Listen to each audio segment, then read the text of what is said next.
नमस्कार मित्रांनो, झाकली मूठ 1.25 लाखाची हे वाक्य किंवा म्हण तुम्ही अनेकदा ऐकली असेल। कित्येक वर्षापासून झाकली मूठ 1.25 लाखाची ही म्हण प्रचलित आहे। त्यामागची कथा काय, का असं म्हटलं जातं ते मात्र आजच्या गमतीशीर गोष्टीतून तुम्हाला सांगतो। गोष्ट छोटीशीच आहे, ऐका आणि आवडली तर कमेंट करून जरूर कळवा। फार वर्षापूर्वीची गोष्ट आहे। राजापूर नावाच्या राज्यात एक प्रसिद्ध मंदिर होतं। तिथे राज्यातील लोक मोठ्या संख्येने हजर राहून पूजा अर्चना करायचे। त्यांना इच्छित फल प्राप्ती होत असे। एकदा मंदिरात पूजेला तिथला राजा येणार असं तेथील पुजाऱ्याला कळलं। आता पूजेला राजा येणार म्हणजे तयारी ही तशीच पाहिजे। पुजाऱ्याने खूप विचार केला व त्याने 6,000 रुपयांचे कर्ज काढले आणि देऊळ चांगले सजवले, रंगवले।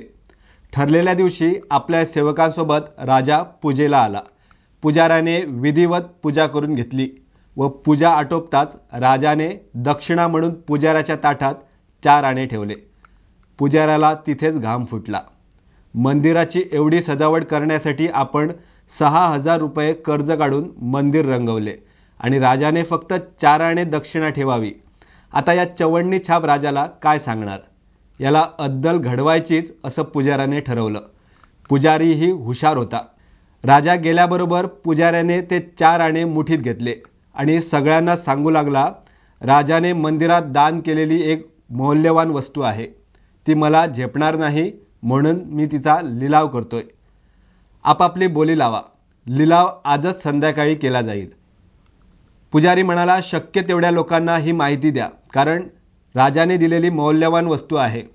पुजाऱ्याने सर्वत्र ही बातमी पसरवली, मात्र त्याने आपल्या मुठीत ठेवलेली ती वस्तू कुणालाही दाखवली नाही।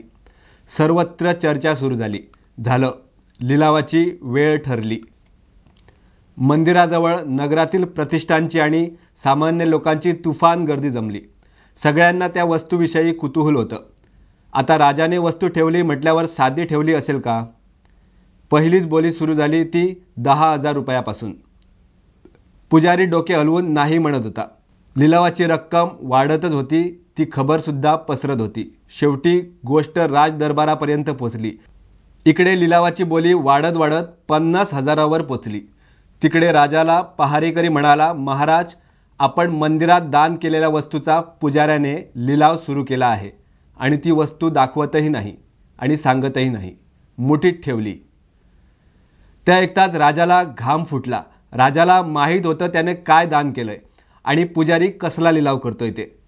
त्याने अजिबात वेळ वाया न घालवता तिथून मंदिराची दिशा धरली। राजा पळत आला आणि पुजाऱ्याच्या डोक्यावरून हात फिरून म्हणाला, हे माझ्या बापा, 1.25 लाख देतो, पण कुणालाही ती वस्तू दाखवू नकोस। तेव्हापासून ही म्हण रुजू झाली, झाकली मूठ 1.25 लाखाची। गोष्ट आवडली असेल तर लाईक नक्की करा आणि आपल्या ग्रुपमध्ये शेअर करा। हसा आणि सर्वांना हसू द्या आणि चॅनलवर नवीन असाल तर सबस्क्राईब नक्की करा। धन्यवाद।